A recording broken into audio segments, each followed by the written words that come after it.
Hello, everyone. Looks like you can hear me because I can see my green dots. I might have to talk a little bit loud, but that's all right. My name is Jonathan Ledeen. I'm a retired Master Sergeant with 21 years of service. I've trained and instructed hundreds of soldiers in leadership, so that qualifies me to be an expert on leadership. So, I obtained chief instructor and master sergeant in 7 years when it normally takes 9 years to obtain it. And I attribute all that success to this method I will be teaching you called the small group leader and instruction and training method. Using this method, you can become a leader in the spotlight where people, other companies are coming to you and asking you to come over to their company and become part of their company. You'll be getting a lot of job offers if you do this correctly. However, it takes a lot of training that I put you through. And yes, it does cost money. And I don't want to go into the costs because I have to get to know you and what kind of work you do. I have to understand, the different things you're facing because everything that I'm going to teach you has to do with using small groups. A small group is usually 4 to 6 people, no less than 4, and no more than 6. Okay. Now in the Army, we had a lot more than 6. Of course, we had a squad size element, which is 12 to 15 soldiers. Okay. So when the soldiers come to our academies, there's usually about 10 or 12 soldiers in a squad. Then one soldier is designated. I designate one soldier to become a squad leader. And the next day they're out there doing physical training and PT. Then they take them on a run. After that gets done, then they take them to the chow hall. And then after that gets done, they come back to the barracks and a squad leader releases them to take a shower and everything because they're in their PT uniform. And then they come back out all dressed and ready to go, at such a period of time, usually about 35 minutes or so. Okay, so they're out there in formation. Then the squad leader is in charge of the squad. So they're in charge of all the discipline and everything that happens to the squad. They're in charge of that. All I do is facilitate it. And I grade them, I watch them and, make sure they're doing things right, and then, so everything is evaluated, everything is graded from my standpoint of view on how they perform as a leader. So you have to understand, first of all, how the Army does their training. Okay, it starts off in basic training, and they're learning all kinds of different tasks and everything. Of course, they're learning drill and ceremonies. They're learning how to march. They're doing road marches. They're going to chow, stuff like this. But all day long, they're training all on these different tasks, and these tasks are called common tasks. There's hundreds of these tasks in a book, and they're learning how to do all these tasks.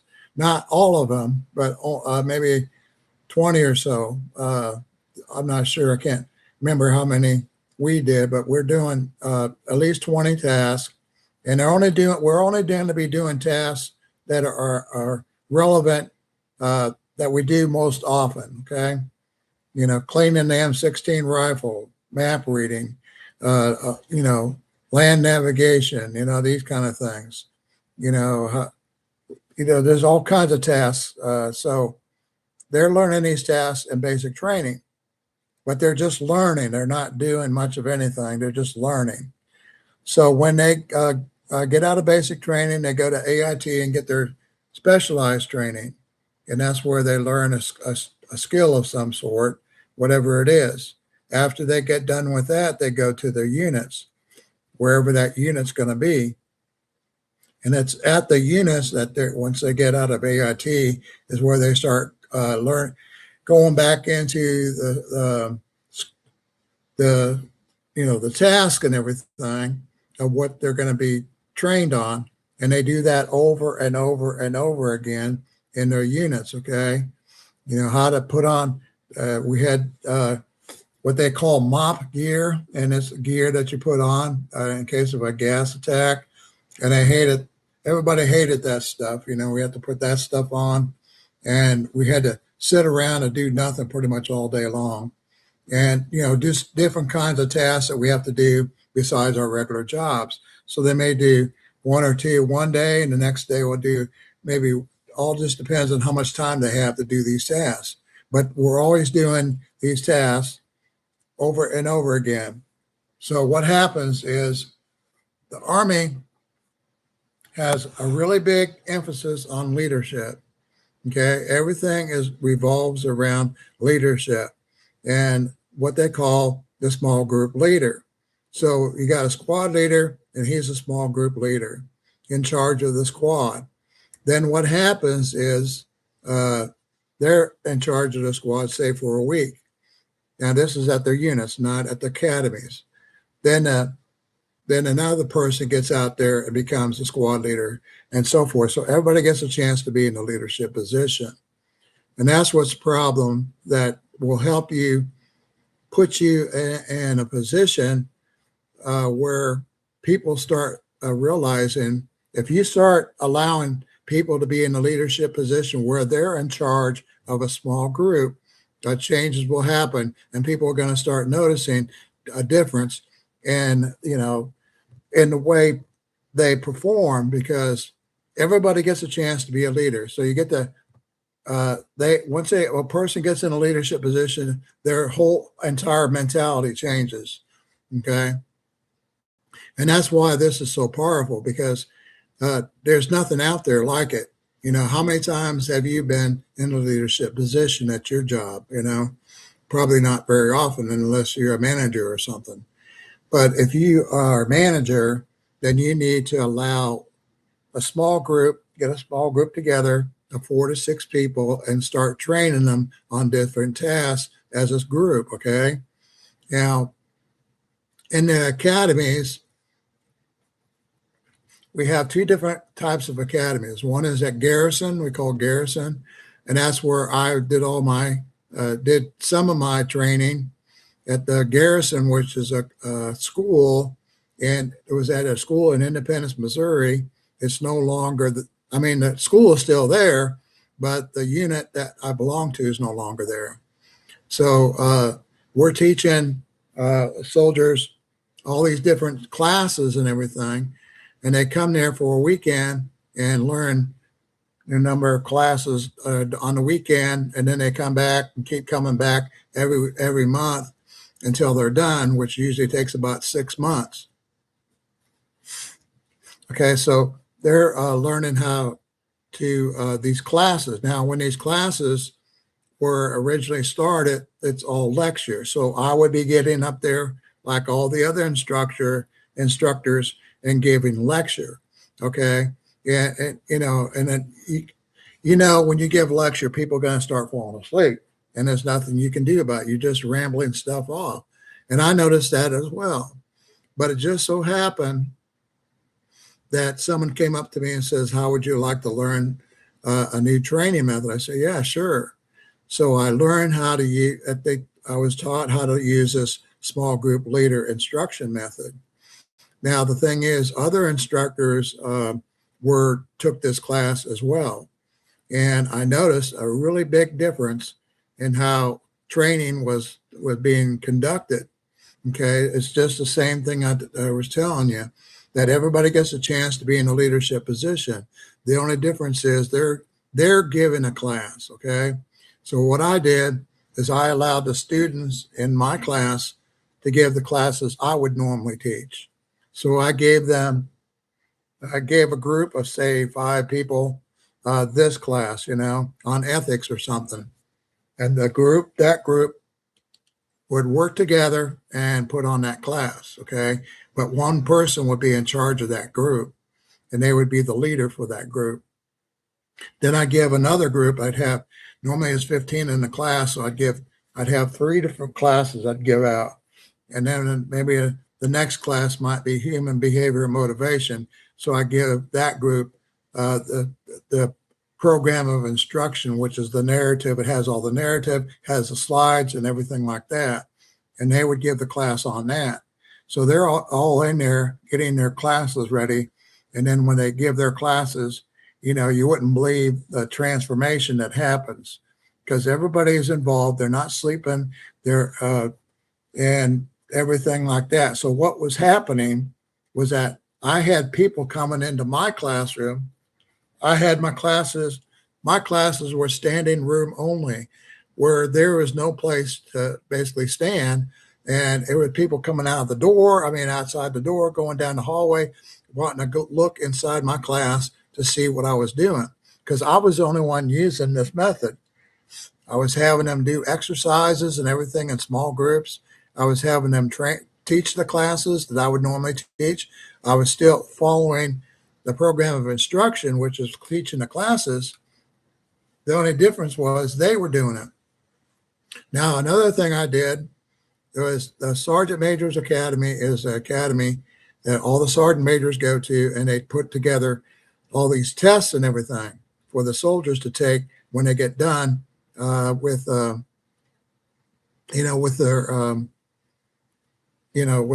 with their classes, and they're putting together all these different classes, and then they also put together the test and everything. So the tests that these soldiers are taking are from the Sergeant Major's Academy.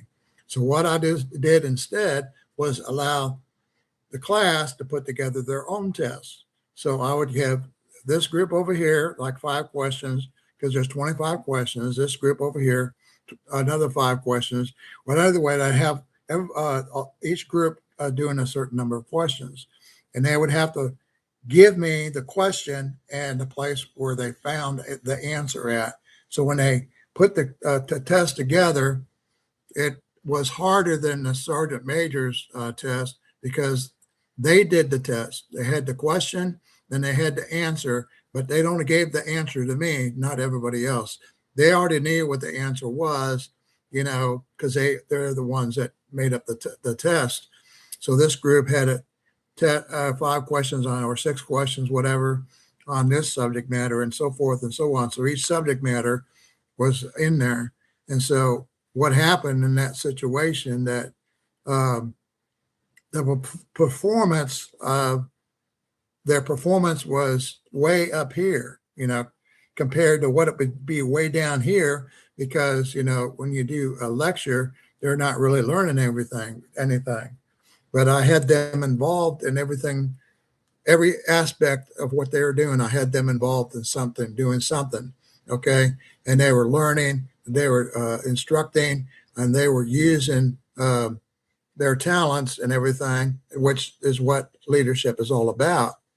And that's what this whole thing that I'm going to be teaching you as we go along. Now, I can come to your place of employment. I can do individual training with you. But like I said, it does cost quite a bit because I'm going to be spending an awful lot of time. And I put together instructional manuals that you can use, and, showing you how to put together a program of instruction that you can use, how to use different methods and stuff like that, so that you can do the same thing. But it's really not that hard. All you have to do is be creative. All you have to do is find some task or a project or a skill or something in your workplace, and put together a class, and then get with your management and tell them I want to put a class on. But you got to have everything together. You got to have your program of instruction together. You got to have a testing and evaluation method put together. You got to do a lot of stuff. And I make sure that you do that so you can succeed when you give your class. Okay. Now here's something to tell you real quick. What happened to me was and it all depends on what kind of industry you're in that you might be able to do this. There might be a lot of industries you can't do it because you can't get groups together for whatever reason. It's mostly individual stuff. Like production, you probably couldn't do a class, but you could give a class on safety or something, and give a small group thing on that, because they have time for safety stuff. They have time for onboarding stuff. When they go through onboarding, and a lot of times what happens in onboarding is the management is in charge of all that, and they have specialized people that do the onboarding thing.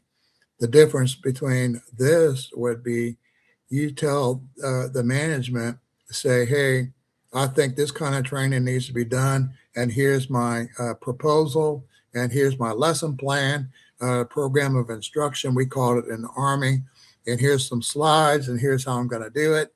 And you start doing that stuff, and I'm only going to be doing it for a small group of 4 to 6 people. Now, if you want more training after that, I can put together another class. Whatever class you have, I'll put it together, and I will do all the training and the evaluation and demonstrating if I need to, and I'll put all that stuff together. And I can guarantee you're going to have people knocking on your door, because other people are going to start realizing, other companies are going to start realizing a difference in performance with the the employees in your company, because they're going to see a difference. Maybe there's some drivers pick up some stuff and go to another company, and they're going to notice a difference in the way they do stuff, because you have taken the time to say, hey, where do you learn how to do all that stuff? He says, well, Jonathan Ledeen, he's been a small group. He teaches us how to do small group leader instruction. Can I get a hold of him? And that's how it gets going, see, is other companies are coming in a lot of times to your company to, go through tours and crap and stuff like that. And that's when they're going to start seeing a difference. And that's where you're going to be a leader in the spotlight.